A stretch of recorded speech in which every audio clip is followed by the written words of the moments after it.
Music Alley with Benny and Lil. Woke up one morning half asleep with all my blankets in a heap and yellow roses scattered all around.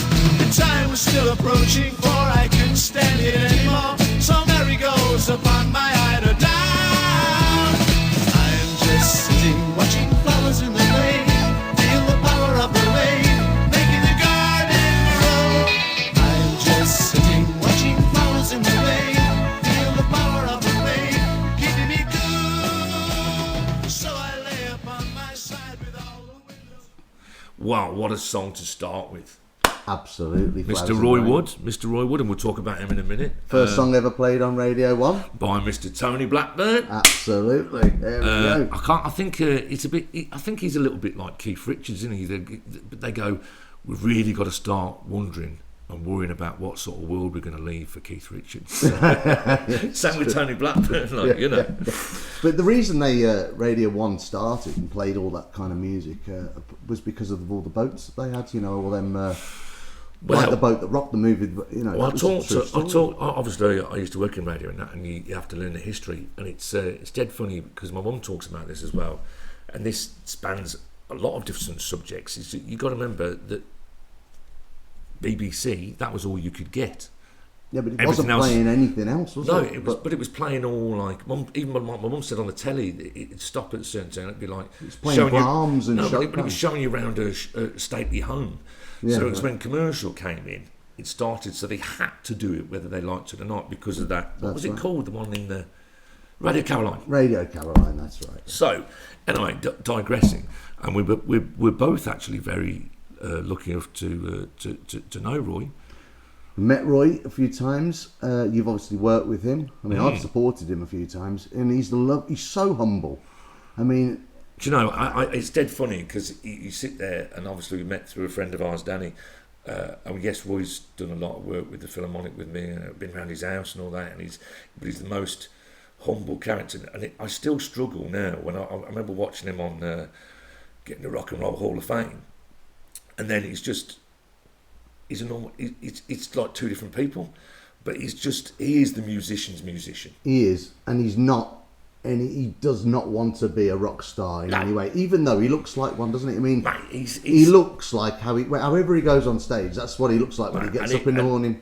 He's got spurs on. But Roy gets out of bed. He's got spurs on. Mate, but Roy is. I remember going around in lockdown. It was wicked. He's got two big. He lives in a pub. I won't say not far from it. It's an old pub. He doesn't live in a pub. He lives in what was a pub. But he's kept a bit of the pub. He's kept the bar. Which I've been in. I took him round a bottle of Blackbridge Inn. I thought that was a good crack. Yeah, but he's got two big. He had two big lions outside, statues. Right. And he's actually made big masks for them in COVID. But so. Excuse me. A couple of things that you probably know more than me, but obviously got to know Roy. People don't realise how influential. Yes, the Christmas song, well, that's what he's known for. But you know, he was the Move. Obviously, he was the first person, him and Jeff Lynne, to bring strings on. Incorporate strings into. Yes. Well, I mean, the Beatles had obviously put strings on, but not in the way that ELO had done it. You know what I mean? And also invented the click track. Well, that I didn't know. Yeah. Okay. I could imagine him doing that. Well, because I think I don't know how I found out, but when we were recording at Abbey Road, that's the first time I met him. I'll tell you a little funny story. Actually, they're recording one of this Dance Anthems thing, and first time at Abbey Road, I've got like 20 people with me in the green room getting wellied. Danny's in the main Beatle bit, and this trumpeter couldn't get this thing. He's going, and I walked in because I'm paying by the hour, And I walked in and I was like, and they went, well, he's really good. He's the one who does James Bond. I says, well, the sound, you can either do it or you can't. And I remember saying to Roy, I said, Mr. Wood, why don't you think you can get it? Expecting some sort of really in-depth soliloquy about rudiments and theory of music. He just went, he's just not fucking rock and roll, is he? But Roy is, so the click track apparently, I don't know, the 60s or 70s, he had Abbey Road for a few weeks, set it up as an orchestra and played every single instrument. That's how he came up with the click track. Right, so So that he he could played- put everything in time and play it himself. And that's the thing about Roy, what people don't understand or don't really realise, because he's so, well, he's elusive, isn't he? I mean, people don't, I mean, he doesn't give interviews very, I mean, he's not like... No, and he's humble. You know, I think he doesn't mix words either. But I think once you're friends with Roy, you're friends with Roy. If he either likes you, he doesn't like the fame crap, and he doesn't like want all any of that, does he, all then? that shite. Yeah, I mean, we won't go into too many details. But so with that, and before we bang on, can I play one of my favourite songs by Mr. Wood? Absolutely. And it's called Brontosaurus. Have a bit of that.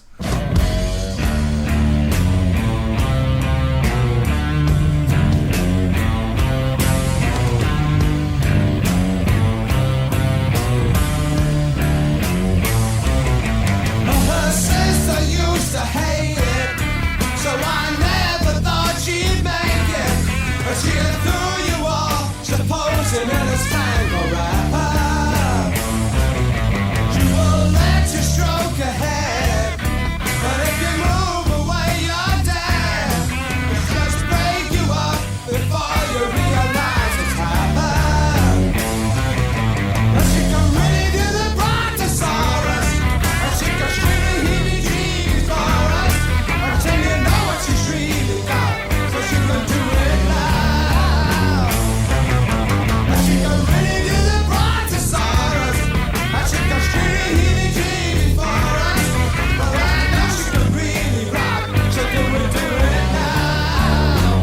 Do it, do it, do it.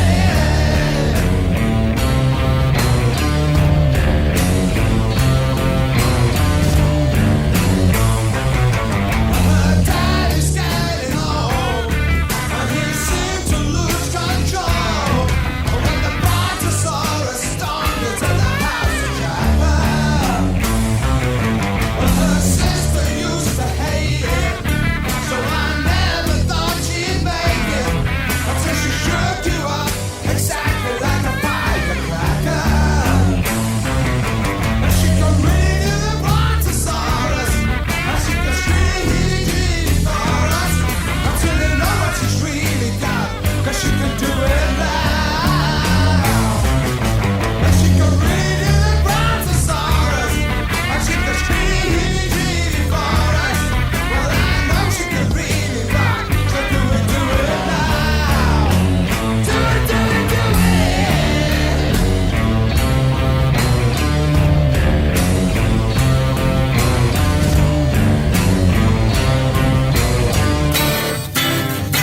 Well, she can really do the Brontosaurus, and she can really for us until you know what she's really got, so she can do it. Well, she can really do the Brontosaurus, and she can really for us until she knows what she's really got, 'cause she can do it.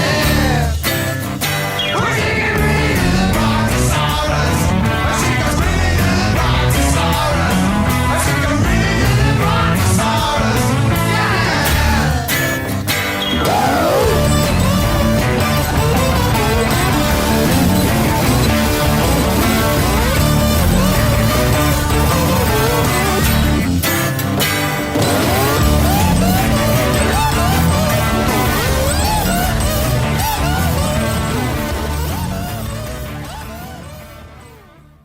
So Brontosaurus. I mean, that bang, bang, bang, bang, bang, bang, bang. But it's just amazing. Well, is it the move or is it ELO? Because they ran simultaneously. Because I think that they that owed... is the move. That is the Yeah, move. I well, know they they had owed- different scenarios. Well, and that. California Man came out, and that's ELO, but it came out the same time as the move because they owed the record company one more album for the move. But that is by far the best lineup as well. So you got Jeff Lynne, Bev Bevan, Richard Tandy, and Roy Wood, and And obviously, you know, you play with Bev and that as well. well, Bev, yeah, just done. But if you look on YouTube, you can see and. Roy's playing bass and he's all over, you know, mate. he's dancing around like they Mate, he's look just like as cool as anything. He's an artist. Honest, oh, he is. But He's, check that out. Roy Wood show. But I'd like to tell you this story, and he actually sent it to me. He's like, "Yeah, Lil, check this out." And he actually said, I remember this. He was on a Greyhound bus or a tour bus in the 70s in California, and some youth come up and played him off a little tape player this interview. And someone's obviously nowadays put it on YouTube, but it was made up, and it's we'll play it, and it's John Lennon saying how much he loves Roy Wood. Wow. Here's the little outtake, and Roy said, I couldn't believe it, and he was just, wow, he's mad. I said, bloody right, but it's just like, what? Yeah, amazing. I'm writing out a list of oldies here, You were talking earlier about Brontosaurus Stomp or Roy Wood. Yeah. Hello, I'm just pulling the mic near because I'm mumbling. So talk a bit about Roy, because I think to a lot of people here, they're just getting to know him. They know him through ELO, And well, yeah, because he split. They were originally Roy Wood and what's the guy in ELO? Jeff Lynne. Jeff Lynne. They were in a group called The Move. In fact, they still make records under The Move. Mm-hmm. And they were sort of okay as The Move. They made a lot of top 10 records. And then they split. I don't know when, in the 60s, late 60s, they split. They just had single hit after single hit. Split up. Yeah, sort of Hollies, but better, funkier. And then, they do split up. It's amazing, isn't it? Strange. And they make good records. Now, Roy Wood turned out some good stuff, and this is one of them. I know he did stuff before it, but this is the one I remember, because it's the first time I saw him on TV looking like a madman with paint all, striped on his face. And the only people who were doing that were real underground people then. He come on Top of the Pops, the English BBC, and I just looked like a freak singing this song. I liked it. And I like the other ELO too. We'll get to them later.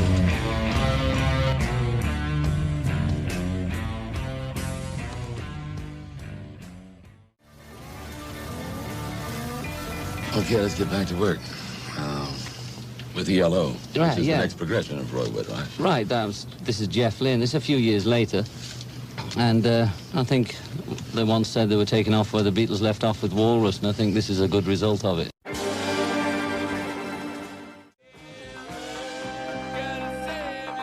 As somebody here was saying, that's another one that was stolen from the Beatles in a sense, or borrowed. How's that? No, I wouldn't call it stealing. There's a little movements here, that you can almost pick which songs, but you can do that with Beatle music too, if you know where our influences came from, And what was it on the Showdown one? We won't name where the pieces came from, because somebody might pick it up and sue them, But there's 2 records there, but it's beautifully done, and it's improved. Well, it's Grapevine and Thunder, Lightning Strikes Again, Lou Christie, but you could never place it. If you wrote it out, it would look nothing the same if you wrote music. So what about that then, Mr. Lennon talking about Mr. Wood? It's a great clip, and isn't it funny that was obviously just on someone had recorded it off FM radio, and someone's gone, right, I'll put that on YouTube, And managed to play it to him. And I'm just glad, really. I'm glad that Lennon, because I didn't know, but I'm glad that Lennon thought that much of Roy Wood, to be honest with you. Because he is a genius. He really is. I mean, he plays that many instruments. But imagine leaving the Move to form ELO, doing one album, and then leaving ELO and forming Wizard, and then probably doing one of the greatest Christmas rock and roll songs ever made. I mean, Roy's just always true to the music. I don't know the reason, but Roy's just true to the music. Yeah, he's not bothered about all the fame bullshit. or any, being on the telly or whatever. All he's interested in is music. All I can tell, anyway. Did you come to? When we first got, I took all the staff from my main business to see him at his Rockmas. No, I didn't see that. But I have seen it. But because Andy Fair with the Low supported him on the one. Right. And we went on the next thing, and he had mate of his, Alfie Boe, came and did Blackberry Way, and his Blackberry Way. It's absolutely amazing, and they're really good mates. Isn't it? Wow. And it's obviously the last couple of years it hasn't happened because of COVID. And I did go to one, and Chaz and Dave were there as well. Yeah, I was there. Was that the one? Was I with you? No, we went because of obviously Andy Fair with the Low, and we were sat backstage. You didn't talk to me then. I was there. Well, we were in Andy Fair with the Low's dressing room. I took my mum and everything. And Chaz and Dave walked in to the room, stood in the corner, and sung a cappella to me and my missus. It was hilarious. And do you know what? You Brilliant. joke, but here's What the funny great thing. It's a bit guys. like status quo. People go, I mean, Chaz and Dave are the most consummate musicians, even though they just do that one style. Brilliant. Same as status quo. Your man's there. But they're on so many records, though. I mean, they were both bass players originally. Really? Back in the day, yeah. But, I mean, I think he had the first Fender bass in the UK. Also, friends of Roy's as well. And I know they played together on something and all that sort of Yeah, stuff. it's a shame about Chaz. He's gone now, but Dave Peacock's still about. But they were phenomenal. I mean, I know that they had that. They invented Rockney, didn't they? Rockney music. But here's the funny thing, because both being, look, and hopefully everyone's listening, lovers of music. And I, like I said to you, I don't know who's in what band, but I love hearing the anecdotes about, who's friends with who and how things came together and all that. It just, it blows my mind, really. Well, you find out that genuine musicians and all the real proper geezers, they're all friends, no matter what they did, no matter what's been written in the press or what's been it's all said. bollocks. They're all friends. Yeah. I mean, really, the only ones that aren't are the people that are just they're tenner penny and they're puppets for other people. Do you know what I mean? Yeah, it's that Mention different. no But names. no, but what I'm trying to say is that and this is something we bang on about. And I seem like an old fart now, but kids don't know the score anymore. I mean, what? We're losing all the greats now. What is it going to be in 50 years' time? Oh, stick Splat Me Bitch up on. It's not. There's going to be no. There's they're no tenner penny. They don't last. There's no longevity with. And also because of the and what I found, obviously we have a studio and we're recording that. But I always said, and I said this to Danny. It's the humanising the mistakes that make it. Everything's too perfect now. It is. It's sickly sweet. It's like having it's like saccharin poured down your throat. It's horrible. I hate to remember we've sat in the studio and someone's gone. I mean, I don't like a click track anyway because but they've gone. Oh, we'll tidy it up after. I said, no, if you can't fucking play it when you're recording it, don't bother at all. Yeah, quite. Which is weird, but you hit, and it's always like they say the Americans are the best technicians, the British are the best creative. But everything now, it just sounds like X Factor. It does. It's not. It's not good at the moment. Unfortunately, we need a good. Thought me would Mick Jagger have got through X Factor? What do you thought? No, I don't think a lot of them would. No, of course not. And that's what. But everybody sounds the same now. Well, they do because it's all gone into Pro Tools. It's all gone into what's it called? Auto Tune, and it all just sounds. It's horrible. God, mate, they can make me sound good. But no, here's the funny thing though, and look, it's got the both scenarios, hasn't it? I mean, go back 20 years ago when you first recording. I mean, you've got to go somewhere with $1 million worth of equipment. Now we can do it in our little studio. Your bedroom, yeah. I mean, we've probably got 50 grand for the equipment, but we still get the same, the same result, and a lot easier. So technology's helped it, but it's taken away a little bit of the magic. Yeah, in a way, if you use it in the right way, I think. To be honest with you, I don't bother with auto tunes and things like that. I mean, you don't need to. Well, hopefully not. No, but if it's used in the right way, all it can do is help you do it quicker. It can shorten the amount of time in the studio. I think that sort of shit. I mean, I mess about with Logic and all that, but I just use it as a laying on track by track. I don't mess. The only thing, a little bit of reverb and a little bit of EQ. I think it's there for dance music people and all that. Yeah, quite. Yeah, all that, So anyway, just sorry, we're digressing there. Roy Wood, yeah. Roy Wood, yeah, just unbelievable. All the things he did, like I said before, going from the Move to ELO to Wizard, and now to on his own. And I mean, he's just phenomenal. What I find funny is I went to see him in July one year. He was playing Charity. Oh. And he still did. Oh, he does, yeah. Still did the Christmas We don't care song. what time of year it is, do we? It's Christmas. Well, wish it could be Christmas every day. And then he did it. And I thought, and you touched on it earlier. I was very privileged to, in the lockdown, through Swan Music, I had this idea of, because we work quite close with the Philharmonic, to record, as you remember, all tunes that had never been done before. Even chuck one of mine in because I was paying the bill, Stop the Cavalry, Right the Way Across, Roy Wood's, all those classic Noddy Holders, all those, and Roy very kindly came and engineered it for us. Wow. But it was dead funny because we couldn't record in Abbey Road. We had to, because of lockdown. He did it in a church somewhere, didn't he? We did it in St John Smith's Hall, but he was outside broadcasting unit. It looked like a prison van, right? Right. So he's on a talk back in there, but actually we got a much better because everybody had to be separated. Yeah, like 10 feet apart, wasn't it? So But every an instrument, I mean, God, you should see you need a Superman to play it, but obviously we've got probably, I think there was 120 mics or something, plus the ambient mics. So every single instrument you could actually mess with and edit separately. So it's a lot better than usually having them all together, you know. Right. But it was and then I think we did. You remember we did And that. is this out now? Has it come out? Come out. And what's it called? A Royal Philharmonic Christmas. A Royal Philharmonic Christmas. So there you are, folks. Get It might that. pay for itself in about 8 years. But no, it's look, we did it from conception to release was 5 weeks. Well, what made you think to do it? What was it? What was the initial spark? Well, we'd worked with the Philharmonic before when we redid Rumours and we did the dance anthems. Yeah. And then I just, I don't know. I just thought. So you have a relationship with the guys at the Royal Philharmonic, and you get to mainly work at Abbey Road and places like that. Angel Studios, And- Abbey Road, yeah. Yeah, and Well, it's shut now, Angel. Yeah. right, and they obviously need some work. The Royal Philharmonic, they have to work. Well, they do, but then as Roy once said to me, they won't work with just anyone, which is quite a nice nice thing. So we've done several projects with them. One friend of ours, he's halfway through at the moment with Peter Grant. Yeah, a fantastic singer. concept I come up with, which was. If none of you have heard of Peter Grant, and I'm not talking about the Led Zeppelin manager, I'm talking about this young lad, Peter Grant. He's only like mid-30s.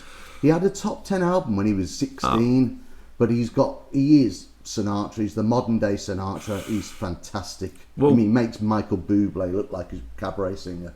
I come up with this idea where it was just at the lakeside. I was sitting one night and I was like, because when we do these, I was like, because we were talking about it.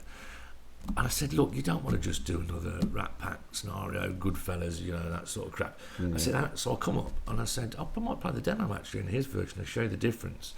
All 80s songs, but in a sort of in a swing big band way. Now that I'm looking forward to. Well, it's there. I'll play it. We'll sneak in a little demo of it at the moment. This isn't out there yet? No.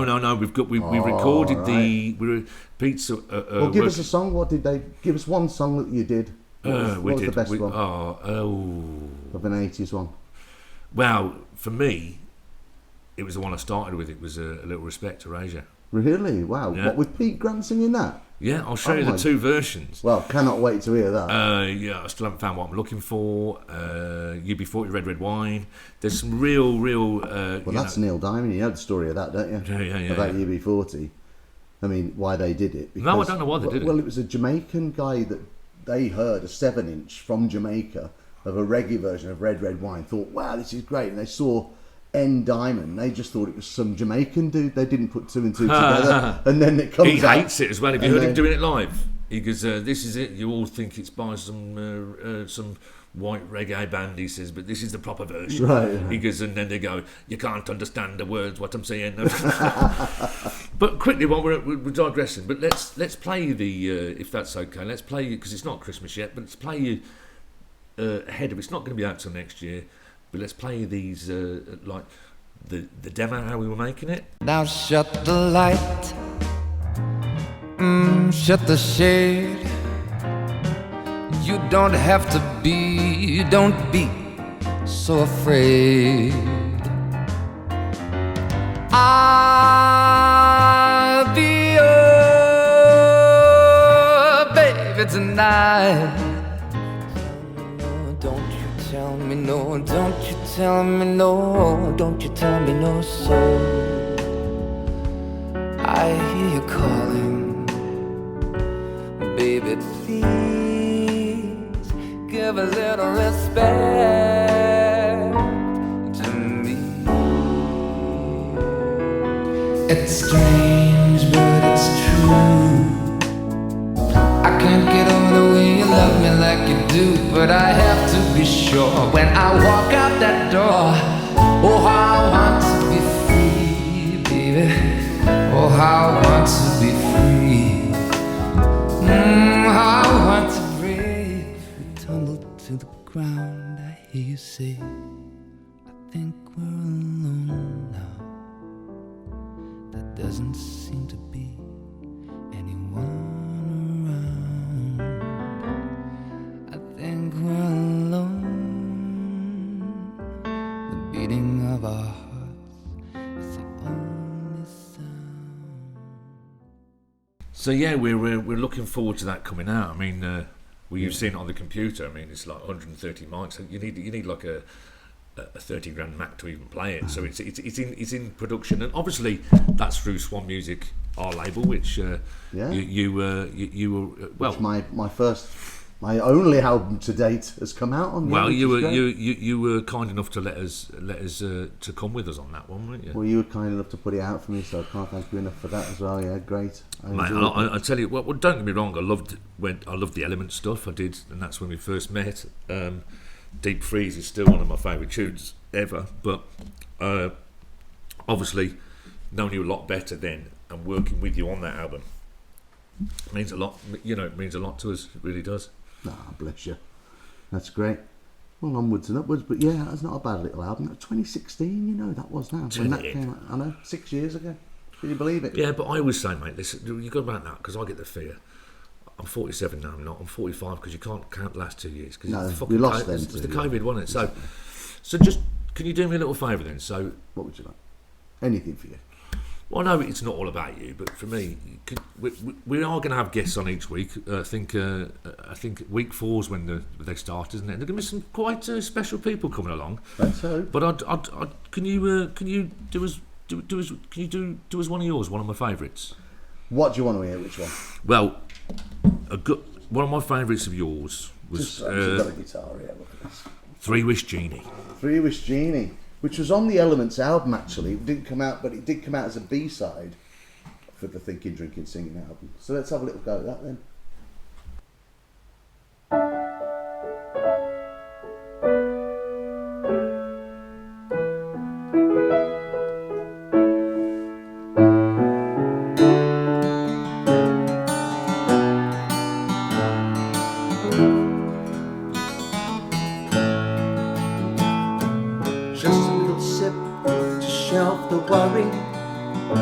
Still in the game. My nerves are on edge again.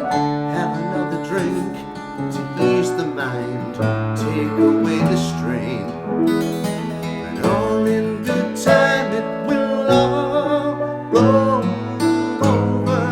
Yes, it will all blow over. Can't you see it blow over? And the day will come for a three-wish genie and a four-leaf clover.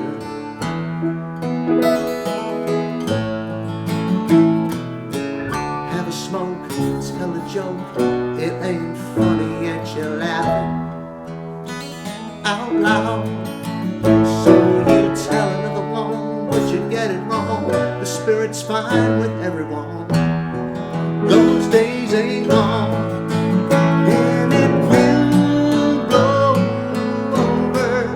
Yes, it will all blow over. Can't you see it blow over? And the day will come for a three-wish genie and a four-leaf clover.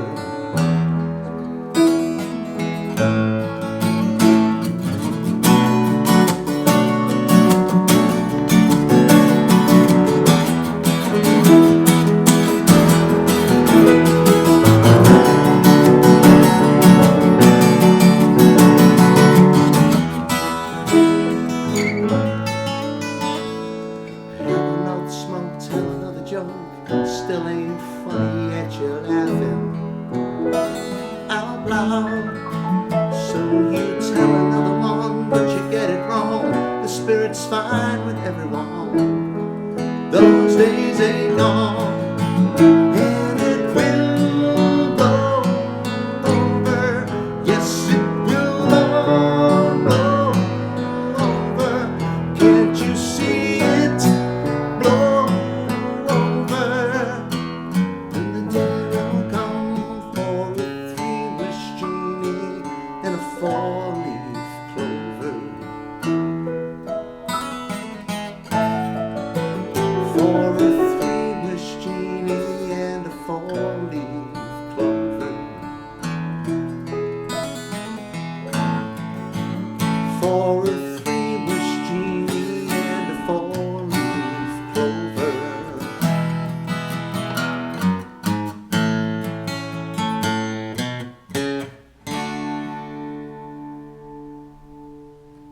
So thanks for that, mate. I know you don't, you know, but thanks ever so much for that. So we've digressed. Let's just jump back to, obviously we're talking about obviously Roy Wood. So let's just jump back to the late '60s and that. And who else is would be you first were aware of, or?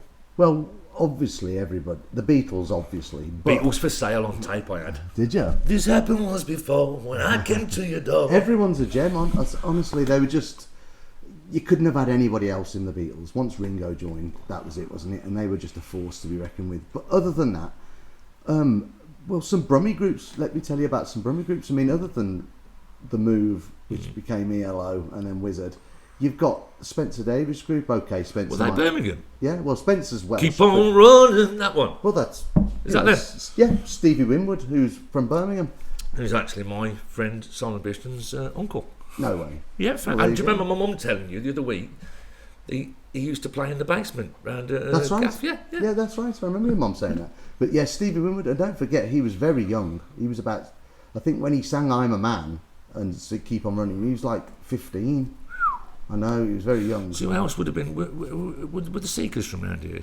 I don't the know new about, Seekers. I don't know about that, but there was obviously Jeff Lynne, but he ended up in ELO and stuff. But Traffic, which obviously Stevie Winwood left Spencer Davis Group to form Traffic, and they met. One of my favourite songs that you do. What, Feeling All Right? Oh man. Okay. So, everybody in the Uncle's done that now, so the original lineup of Traffic was obviously Stevie Winwood, Dave Mason, who ended up going solo. You got Jim Capaldi. And wasn't he Doctor Who? Yeah, and Chris Woods, and they met all together in the Discovery, which is still there now. It's the oldest record shop in Birmingham. And it's still there. You did a live skit there to promote that album. Thinking, Drinking, Singing. Yeah. Just while we're on about it, you're on about little funny things like that. People always go, Ozzy Osbourne lived here for a bit. So did Robert Plant down the Garth or whatever. And they always I met him the other week, Robert Plant, not long ago. I sat next to him in the cathedral a few years ago. Didn't know who he was. What a down to earth fella he was. No, I went to see a thing he was doing called Saving Grace. I know the drummer and the So girl did you go singer. with Muso people or? No, I went with Rena, my wife, and So you just were paying customer? no, we know the drummer and the other singer, so we got in and watched what he was doing. He wasn't doing any of that, any Led Zeppelin or any of his solo stuff. It was all this American mountain music from when the English people emigrated to America for the first time. Still got a proper barnet, hasn't he? Yeah, oh yeah, proper. But he was great, and he was backstage. Went to meet him, and he was lovely. So how did you get? Oh, because you knew the drummer, yeah. Yeah, and he goes, "Oh yeah, my voice wasn't that great tonight." I said, "Oh, you sounded great." Did he know who you were? Or not? I didn't say anything, but I mean, I don't know. But I swear he put it on Twitter that I've just met Andy Bennett. Like. No, I think the drummer told him what I'd done and whatever. Not that any of that matters. But what he did do was, after he'd done all that mountain music backstage, he was going, "Oh, my voice wasn't so great." I said, "Oh, I thought you sounded really good for what you was." And he goes, "Yeah, but it's not. You need." And he did a little. Honestly, backstage. My missus wet her knickers, I swear to God. He did a little bit of Whole Lot of Love. I'll turn it in. I swear to you, I couldn't believe it myself. Honestly, I think I wet my pants too. Just while we're on these first few, we're talking about local people and all that. I don't know if I ever told you this story, and this is obviously my mum. Now, Matt Monro had a #1 hit with a song called "We're Gonna Change the World," right? Which was written by, I can't remember the chap's name, 8 miles away from here, when my mum grew up. She was in the pub when the bloke wrote it. He's a pianist, and he's still on now, and he wrote it on the old honky-tonk piano in the Cup in Yoxall. And I think it mentions my auntie or something. So it's about after the war, women's lib and all that. Right. And I'd love to play that one. I mean, it's it's weird. It sounds like you should be driving through the south of France in a Jag with the roof off and that. Like it's, but let's. So like this the guy, beginning of the Italian Job. That's Matt Monro. But your man Days there, like these. just, I mean, I don't know how you did in those days. He wrote this song. Who knows how you'd get it to him? But that's probably set him up for life. That you couldn't happen now, but one song set him up for life. Wow. And it's called "We're Gonna Change the World." Have a bit of this. Okay.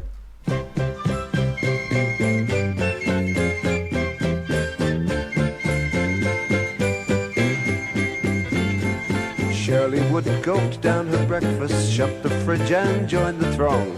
Margaret Beatty snatched the milk and scanned the news and went along. Annie Harris drew the curtains, screwed her eyes up, had a peep, saw the marchers, heard their voices making early morning noises, stumbled back to bed and tried to sleep. Come with us, run with us, we're gonna change the world. You'll be amazed, so full of praise. When we've rearranged your world, we're gonna change your world. Shuffling through the cold black morning went the marchers, spirits low, grunting greetings, grimly pressing on to where they had to go. When the sun came up, they brightened, stopped to have their thermos brew. Annie Harris got up gladly, pondered for a little sadly, then got on with what she had to do. So come with us, run with us, we're gonna change the world. You'll be amazed, so full of praise. When we've rearranged your world, we're gonna change your world. At their target, numbers swollen, up the marchers' banners go, chanting, shouting out with leaflets, protest for everyone to know. Sit in front of all the traffic, Harry busy shopping wives, try to stir their ostrich notions, whip them up to wild emotions, put some fire into their wretched lives. So come with us, run with us, we're gonna change the world. You'll be amazed, so full of praise. When we rearrange your world, we're gonna change your world. Shirley Wood was dragged, still sitting by a policeman from the road. Margaret Beatty had her face slapped by a man she tried to goad. Annie Harris in the office paused in typing, thought of Don, glanced again at his last letter, died for others to live better, brushed away a tear and carried on. Come with us, run with us, we're gonna change the world. You'll be amazed, so full of praise. When we rearrange your world, we're gonna change.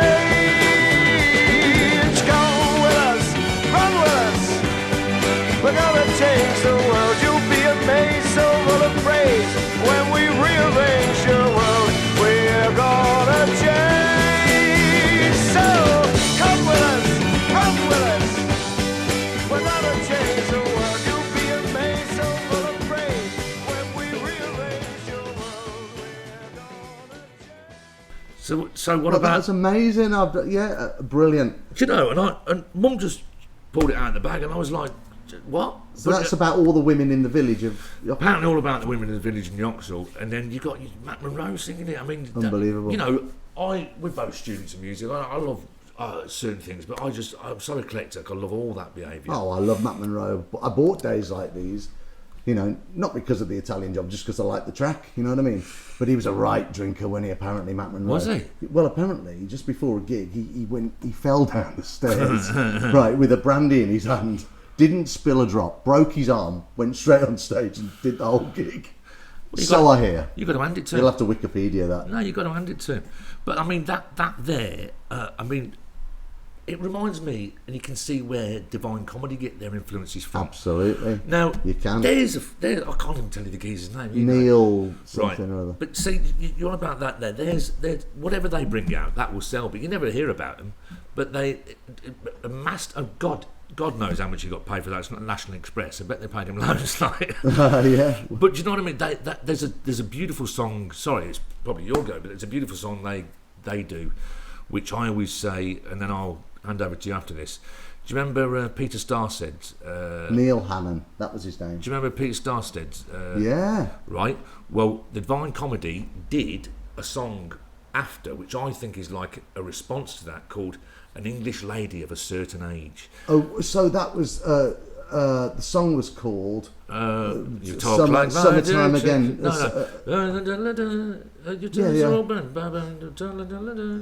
Yeah. My dad used to play it. It's called Well, we'll play it now. Summertime Once More. No, what's it called? No, it's called. It doesn't matter what it's called, but I'm going to play it. No, it does matter what it's called. I want to know now. All right, then hold on. It's bigger than someone else, aren't Where'd you get to me, lovely? Anyway, so my story, right? Don't like that one. Listen, well, you've got to go with it, right? Go this is a democracy, No, right?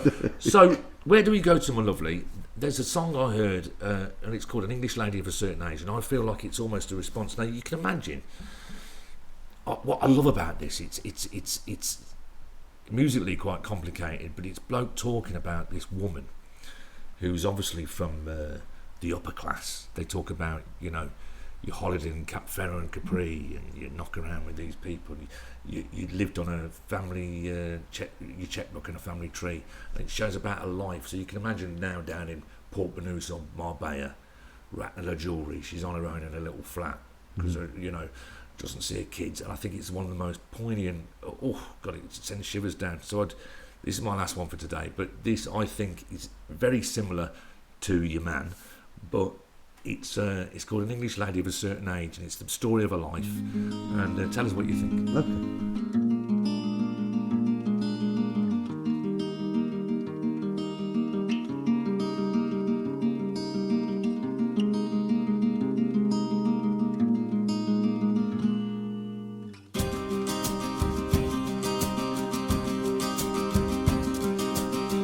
Back in the day you had been part of the smart set.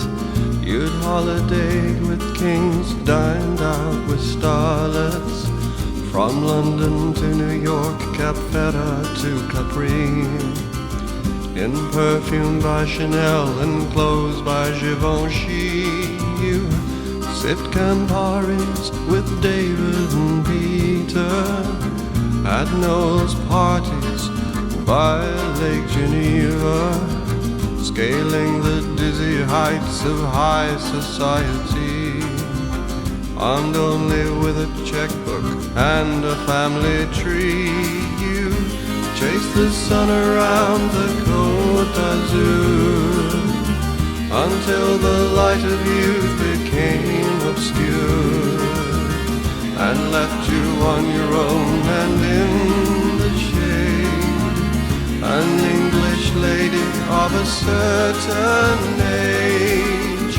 And if a nice young man would buy you a drink, you'd say with a conspiratorial wink, you wouldn't think that I was 70.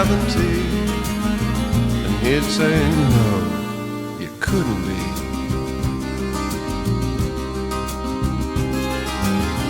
You had to marry someone very, very rich, so that you might be kept in the style to which you had all of your life been accustomed to, but that the socialists had taxed away from you. You gave him children, a girl and a boy, to keep your sanity. A nanny was employed, and when the time came they were sent away.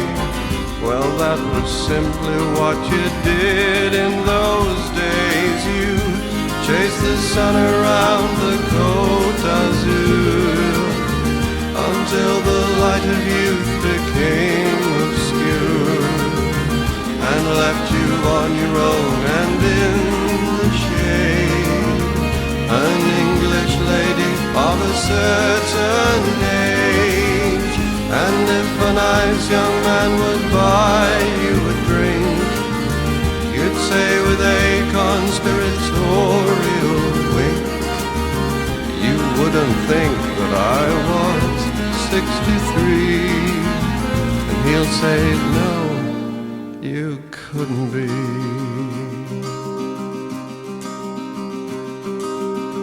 Your son's in stocks and bonds and lives back in Surrey, flies down once in a while and leaves in a hurry. Your daughter never finished her finishing school, married a strange young man of whom you don't approve. Your husband's hollow heart gave out one Christmas Day.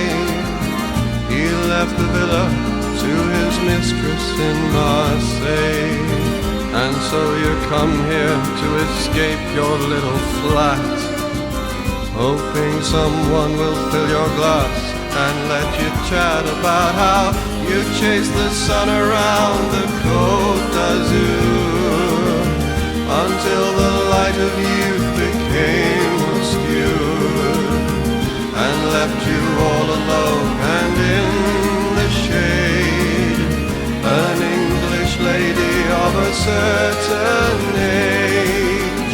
And if a nice young man would buy you a drink, you'd say with a conspiratorial wink, you wouldn't think that I was 53, and you'd say, no, you couldn't be.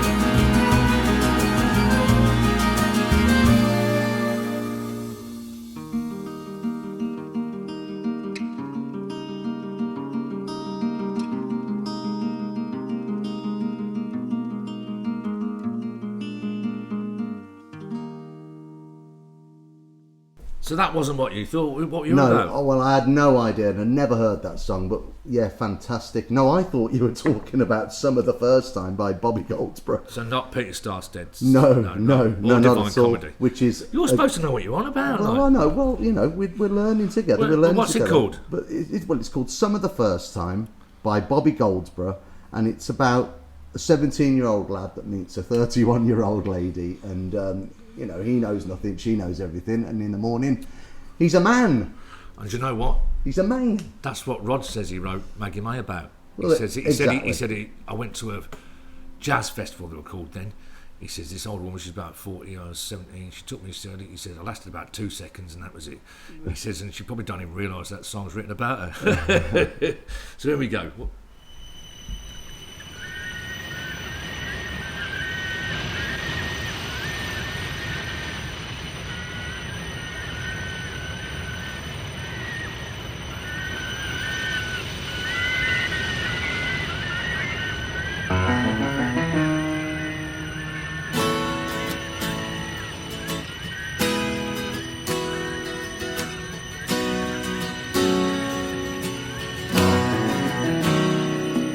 Was a hot afternoon, the last day of June, and the sun was a demon.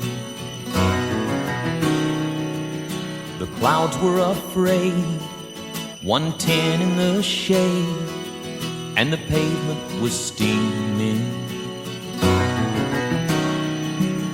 I told Billy Ray in his red Chevrolet I needed time for some thinking. I was just walking by when I looked in her eye, and I swore it was winking. She was 31 and I was 17. I knew nothing about love, she knew everything. But I sat down beside her on her front porch swing and wondered what the coming night would bring.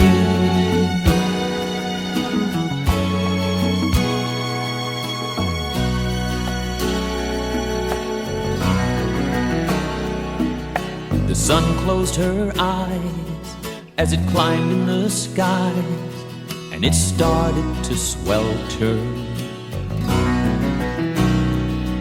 The sweat trickled down the front of her gown, and I thought it would melt her. She threw back her hair like I wasn't there, and she sipped on a julep. Her shoulders were bare, and I tried not to stare when I looked at her tulip. And when she looked at me, I heard her softly say, I know you're young, you don't know what to do or say, but stay with me until the sun has gone away, and I will chase the boy in you away.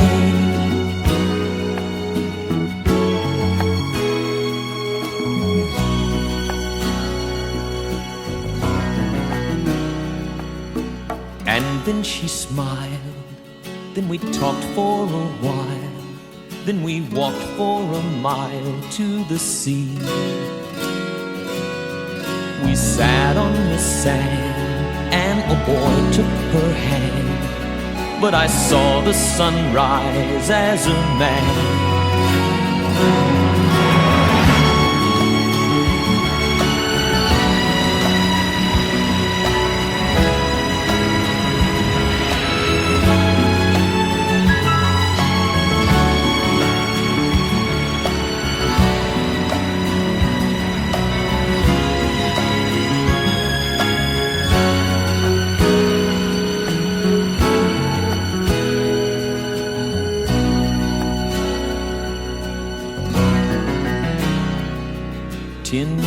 Gone by since I looked in her eye, but the memory lingers. I go back in my mind to the very first time and feel the touch of her finger. It was a hot afternoon, the last day of June, and the sun was a demon. The clouds were afraid, 110 in the shade, and the pavement... You know, I know that song, but I hadn't listened to the words before till you mentioned it. These days, they'd just play that piano riff and loop it, wouldn't they? Yeah, Whereas probably someone going... That was played, you know what I mean? Mate, of course it was, yeah. But yeah, back onto the Birmingham thing now, right? So what I did think of was another guy from Birmingham was Denny Lane. He wasn't from Birmingham. He's from Birmingham. Are you on about Penny Lane?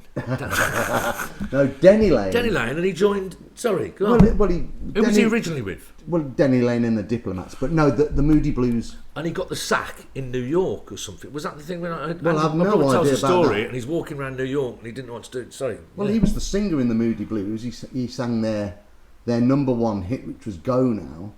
They didn't write it. I think it was an American song by a female singer, I believe. But the English version was done by the Moody Blues with Denny Lane as the singer. But then he left the Moody Blues, and obviously they went on to become massive with Justin Hayward and that. But he started a band called Balls with Steve Gibbons from the Uglies, who's still going around now, and a few others. I think Trevor Burton may have been in Balls, who was obviously Trevor in the Burton, Move. what was he from? Well, he was in the Move. Of course, yeah. He was in the Move. So Balls was going, and before they even got their first album out, Denny Lane got a phone call, and it was Paul McCartney. Oh, and the rest is history. He joined Wings. Let me tell you, right, and aside from this, I know it's hard for new music and that, but this, one, I think it's the best intro to a song ever, and it probably is in my top 10. I just love it. I'll let it speak for itself.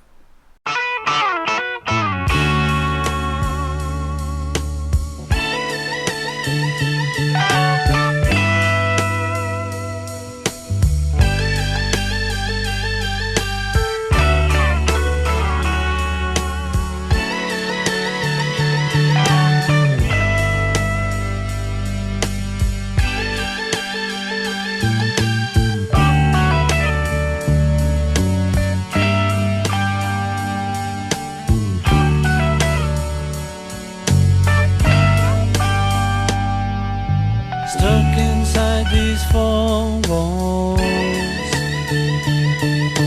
sent inside forever,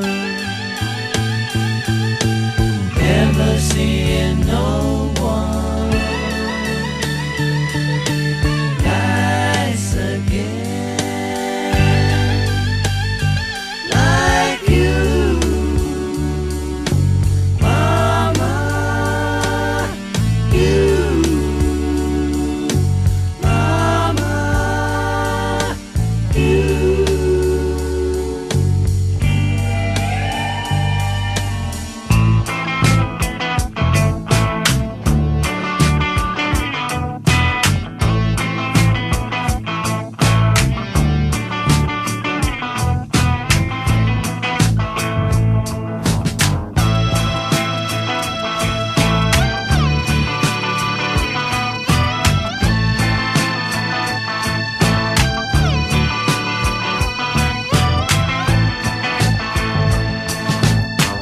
If I ever get out of here, thought of giving it all away to a registered charity. All I need is a pint today. If I ever get out of here, if we ever get out of here.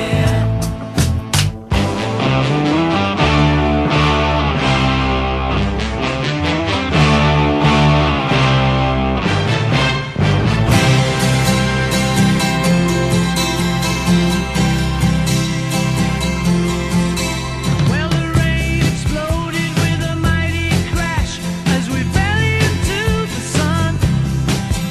And the first one said to the second one there, I hope you're having fun. Band on the run, band on the run. And the jailer man and Sailor Sam were searching everyone for the band on the run, band on the run, for the band on the run, band on the run. Well, the undertaker drew a heavy sigh, seeing no one else had come. And a bell was ringing in the village square for the rabbits on the run. Band on the run, band on the run. And the jailer man and Sailor Sam were searching everyone for the band on the run, band on the run.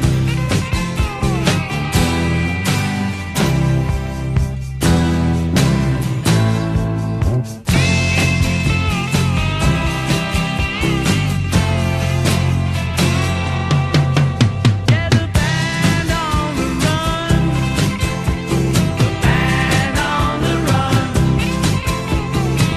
band on the run, band on the run. Well, the night was falling as the desert world began to settle down. In the town, they're searching for us everywhere, but we never will be found. Band on the run, band on the run. And the county judge who held a grudge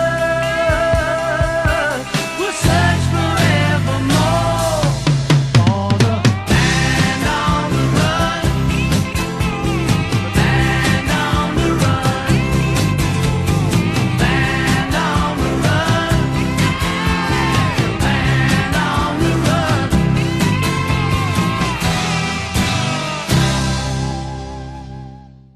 Band on the Run. Absolutely phenomenal. I didn't notice. I'm buying all vinyl again. The vinyl, it's like looks like prisoners escaping in a spotlight, a brick wall, but it's got Michael Parkinson. It's got. I've met one of the guys on that shoot. But it's all like celebrities. Who's the John Conti? You know, the boxer. Yeah. I met him. I thought it was Muhammad Ali.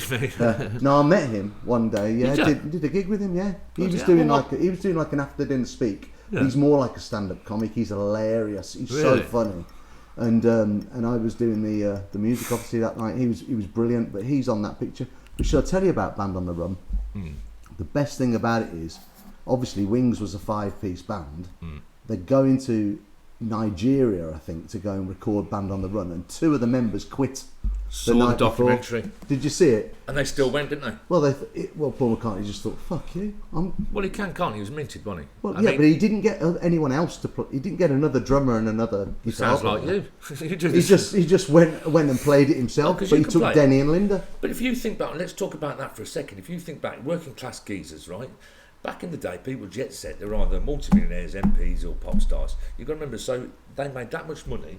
He had that. He was the first person to sort of have the option to do. Went up to Scotland, got his fucking farm, and just chilled out. Yeah, Just did what his Muller thing. And he Kintyre. recorded Muller Kintyre with and got those thingies, and you seen the video on the beach. Yeah. Recorded it in a barn.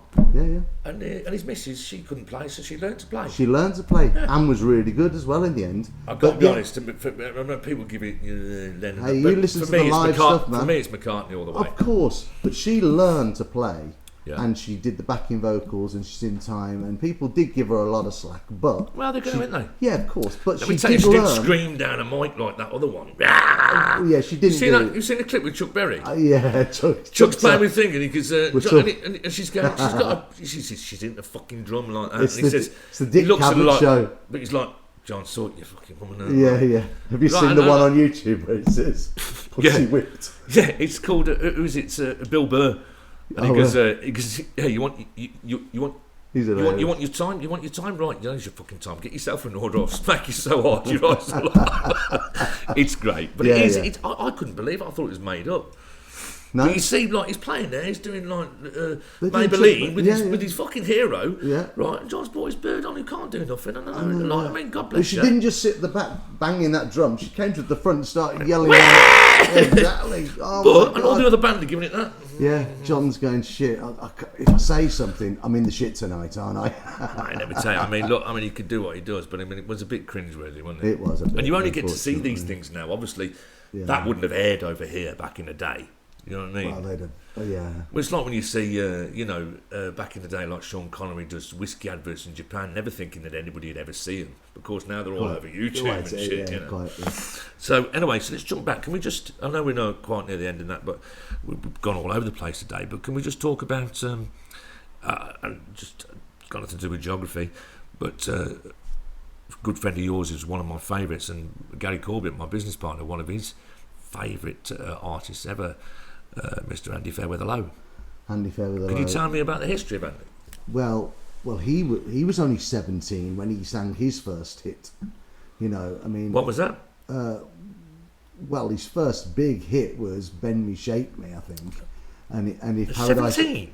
and if Paradise Was Half as Nice. Oh. When that came out, he was 17 years old, and don't forget, he was just singing with. They had a guitar player. He didn't even play the guitar in the band, yet he was better guitarist than all of them. And then he ended Reminds up. of us our friend Richie Edwards, doesn't it? Well, yeah, and then he ended up joining Clapton's band as the guitar player. So, one of the best guitarists in the world has him as a guitarist. Exactly. So he's. I mean, Well, he's not rubbish, is he? Andy Fairweather. I was And very- what a voice! I was very privileged to meet him at your wedding, but only, I was a bit like in awe. Andy's a But you say beautiful, he's a beautiful lovely guy. guy, isn't he? A beautiful guy. But his whole family are just fantastic, and I've never met a humbler, nicer guy. I think Roy knows him. Probably like Roy, just a Well, normal exactly. geezer, Yeah, they are. I mean, they are just phenomenal. I know you wouldn't like players. to admit it. I know you should be a bit. When he played at your wedding off the cuff, like you just invited him as a friend, and he did that thing at Lily. But I was like, Well, didn't want to look like I was videoing it, but I thought I can't let this skip. Like, you know. Well, I didn't video. I thought I thought I'm not going to video it, but his nephew and niece were there, and his nephew videoed it. So I do have a video. Which of him. one? Which one did he do? He did. We did two, didn't he? Well, he did. If Paradise Was Half as Nice, And then he did Wide Eyed and Legless, which was. But just you two are sitting phenomenal. on the. You two just got married. You're sitting on the stool, sitting there. Everyone's quiet, and we're doing what we do. I was very. Thanks for. That's where I first met Peter Grant and Danny McCormack. Oh, right. Yeah, because I come on my own that day. Right. Okay. Yeah, and I think it was a late night. Yeah. It was a late night. Yeah. It was a great wedding. That was. I think wasn't I it? had to book another night in the hotel the day after because I couldn't go home.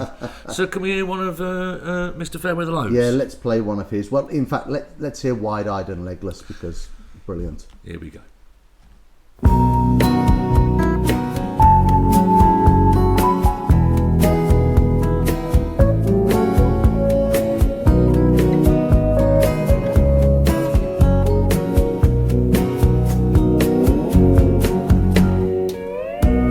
Wherever I go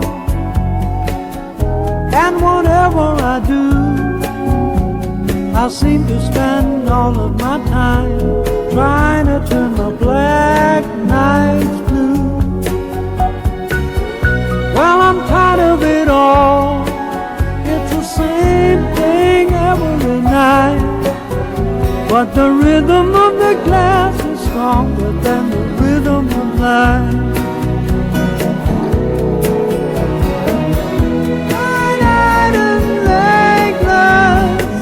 I've gone and done it again. Wide-eyed and legless. This world is full of my shame.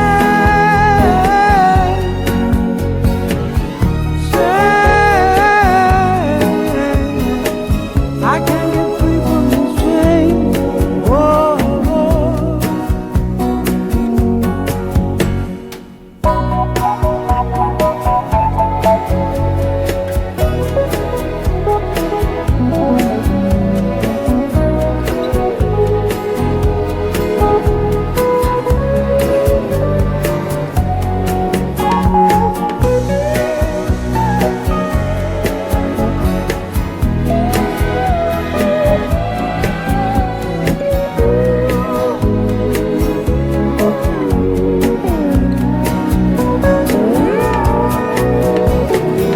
Wide-eyed and legless.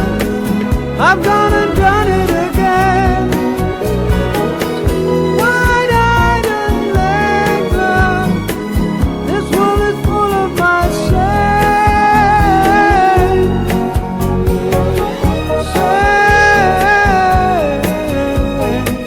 I can't get free from these chains. Whoa.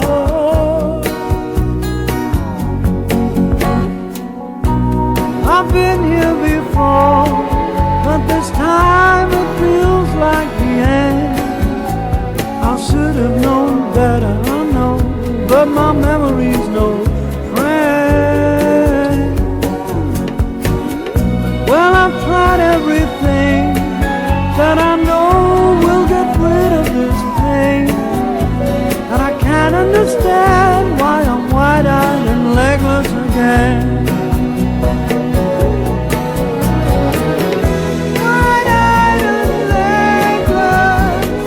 I've gone and done it again. Wide-eyed and legless. This world is full of my shame.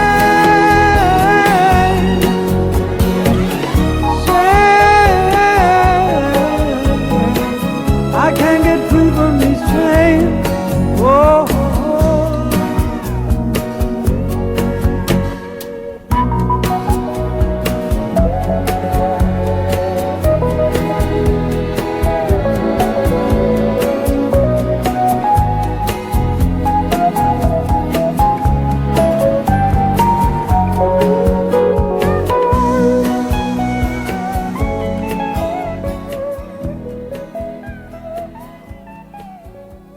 Absolutely love that song. It's a fantastic song. And I've obviously seen it by the man in person at a very exclusive gig, like, you know. Well, yeah, I'm privileged to have had him to come to the wedding and play. Couldn't believe it.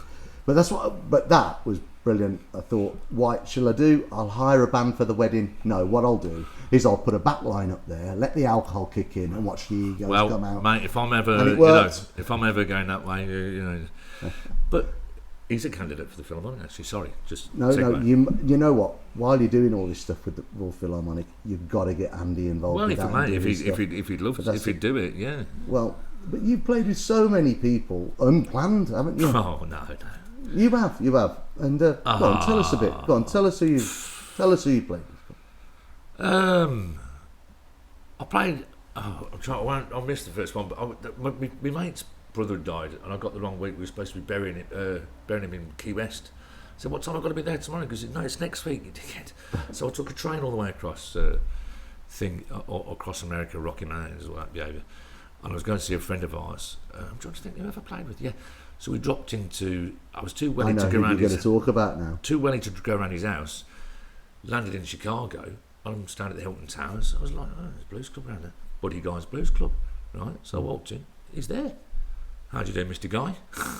Yeah. He's knocking out CDs, and he went, "Hey boy." And I was like, "All right. This is a musician." I said, "Well, I play a little bit of Irish. Come on, get up." Played with him and the house band. Amazing. Sweet Home Chicago. Brilliant. Amazing. I wanted to have it on video, but it was like, no. I'm texting my brother because you're full of it. You are. Have you not checked YouTube? Everything's on YouTube, mate. No, literally, there was hardly. It was probably 6 o'clock in the afternoon. Lovely guy. Got it. And to tell you the truth, I think someone told me who he was because I wouldn't have known, But then I've seen. Have you ever watched? Hang on a minute. But what about the time? I mean, I know he's an actor, but what about the time you did with Jamie Foxx? We'll leave that for another episode. Yeah. Because he's a great musician too. Oh, let me tell you about it. And you've seen he gave me a guitar, didn't he? And signed it. Didn't give me a fucking case though, the bastard. We'll talk about that another time. But the the other one took me mum when she retired on the Queen Mary across to New York. Uh-huh. Now, they get people on, don't they, to do like. Yeah. So I'm sitting in the captain's lounge, which is where you could have a chuff and that, where you could smoke cigars. I'm sitting there and I'm having a little go on the piano like you do. Who's your man out of, Tambourine Man? Roger McGuinn. Roger McGuinn's in there. No way. Right? Wow. Now, my brother was side. I said, he said, "No, I'm going back to the room." Roger Called McGuinn, the Birds, come down. by the I'm way. starting to, that was it. I'm coming down. He got his guitar out and I played that with him. No way. But the funny Well, thing, I've never heard that. So we did an audience in the big theatre, but he tells the story that when they first did that, they couldn't even play that. They had to get session players to play Now, that. he's on it, but the rest of the band aren't, and I think they're a bit sore about it. So yeah, it's obviously the. But I played Tambourine Man with your man. Yeah, amazing. I couldn't ever remember his name. Roger McGuinn. But yes, strange little things like that have happened in my in my life. When I was living in Phoenix in Arizona, I saw Taj Mahal. Wow. Taj Mahal in a place, a tiny little boozer. Mm-hmm. I was working in DC probably 5 years before that. I'm living in a place called Leesburg, running a place for Gary Corbett, and then I'm driving back to Reston and to DC, and I saw it says Lynyrd Skynyrd here tonight at a golf club. Right. I've gone, it's a very fella for me. So I'm like, what's the crack? I walked in, I'm like, oh yeah, it's Lynyrd Skynyrd. No way. It's really them. But there was all like Confederate flags because it's called the South up north and all that. So it's a bit, Ooh, it was a little bit like that. yeah. But that your Freebird and all that. Yeah, amazing. turn it Sweet in. Home Alabama. Oh yeah. It was absolutely Wow, amazing. amazing. Well, I didn't know that either. So What else don't I know? who else have I played? I have played with a few different people actually. Matt Goss from Bros, me and our Rob were in we were in Vegas seeing Rod Stewart. Now he can sing, right? Oh, let me tell you something, right? We were in there. I say played with him. We didn't play with him. We was in there after the old fella died. Went to see Rod Stewart at Caesar's Palace. Supposed to be the best place. I remember. Our Rob come with us. And we're walking through. We met NWA in there as well. Rob No said, way. Yeah. So we're coming through, and there was something said the Gossy Room. I was like, what's the crack here? Walked in. It was a bit like what do you call it, like a proper show, birds with feathers and all that. And he's got the band. We walked in, and we're all wellied. Now the bouncer said, no, it's closed. He said, but give me $100, I'll get you in. So we did. So we're sitting in there like that, we're like that, and me, Rob's like, in between Rob's going, oi! All right, Matt, how's it going? And he, you know, we were a little bit, but he was all right. And he obviously seen we were English or whatever, and knew who he was. So he set the birds down and put the feathers all around us and all that. And he think he brought the mic over, and I don't know what he was singing. No, but he can actually sing. Oh, mate, he can do it because his brother went into acting, and his other brother. Guy. I mean, a lovely guy. We walked out after it. I don't know why he was took on to us. He was, "Oh, lads, where you from?" And we were like, "Yeah, fucking, you know, you still got them bottle tops on your fucking shoes." But we walked out, and the bar come through. He says, "How come you were late?" I said, "Well, I still remember it now." He says, "I said, well, it was sold out, but you ran on the door. We took him some." He said, "What?" I said, "Well, we paid." He went, "Wait there." He went and got this doorman. He said, "Did you take cash off these people?" He says, "You're putting it in your own pocket like that." He went, "Don't you dare." And he took the money off him. He said, "Right, lads," he said, "Dad, and buy him a drink." We all sat and had a drink together. Did he give the 100 quid back, or did he put it in your own pocket? No, I can't remember actually. But a lovely guy. Yeah. And he had this, it's dead funny, he had this girl with him, and remember, she took a real liking to Rob, but she had really bad breath. Oh dear. And she asked for Rob's number, and he wouldn't give it her. He says, "Oh, I ain't got mine. I'll get..." So he gave her mine. She kept texting me, going, "Rrr." But yeah, and that was, but for me, that was absolutely amazing. It's on YouTube actually, you see. Well, I hope she's not listening. Well, no. And if you are, try Smint She's brushing or her Wrigley's. She's brushing her teeth. But me and Rob over there, I actually looked on Rod Stewart, Caesar's Palace, and there's a clip from the day we were there. I don't know what I was on. I've got a full white suit on. All you can see is Rob's bald head and me in a white suit. And Rod's walking around the thing going, "Oi, Rod!" And it was like, oh my God, you're not meant to. So that's, so we segue. But yeah, I played with a few different people. Martha Reeves played with her. Wow, well, she came to here, didn't she? That's right. Yes. And she sang, she did the thing, but she sang with me after. And last Christmas, obviously a good friend of ours down the local boozer, we did Avenues and Alleyways with Mr. Christie. Yeah, around he only lives Joanna. around the corner. I mean, his local pubs, I could probably spit to the local pub from here where he is. But he's a great guy. I like Tony. Well, the thing is, you come into Queen's next to my office. Now everyone leaves him alone. He's never sang in that booze. It's not what you do. Everyone's had a few sherbets, and me and Danny was on the thing doing a little bit of that. "Come on, Tony, give us a song." And he's like, "Oh, no. He pulls a mic out his sleeve like that. But he did, and he's gone, and he come up and we did, and he said, "What should we do?" He just, off the cuff. But all the locals, they don't ask me. But we did Avenues and Alleyways, which, if I'm not mistaken, is what you used to come out to with the band every single show. That's true. It started out being Green Onions, and then we changed it. Yeah, we went out to Avenues and Alleyways every night on tour. So for me, that's my last tune. And what? Should we finish on Avenues and Alleyways then? Nobody disturbs Ray till it's finished on the karaoke. Love, honour and obey. Take care, everyone. See you next time.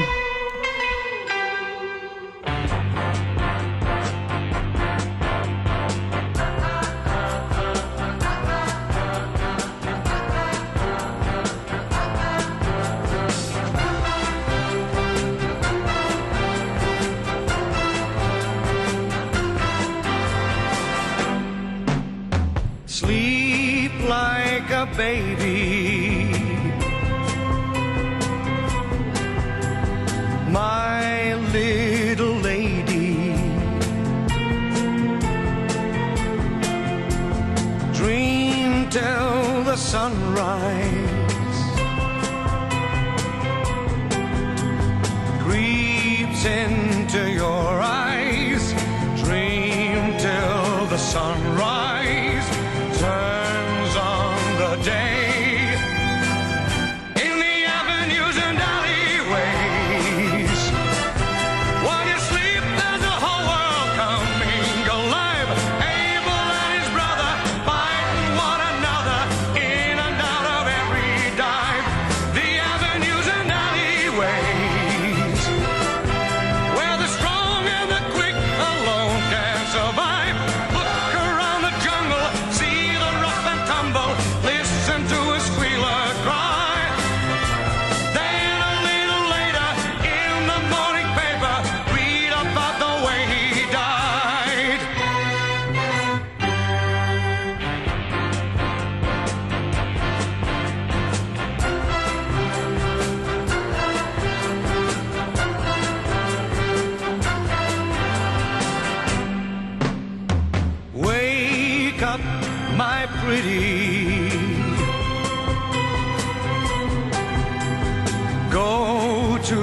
the city. Stay through the daytime, safe in the sunshine. Stay till the daytime.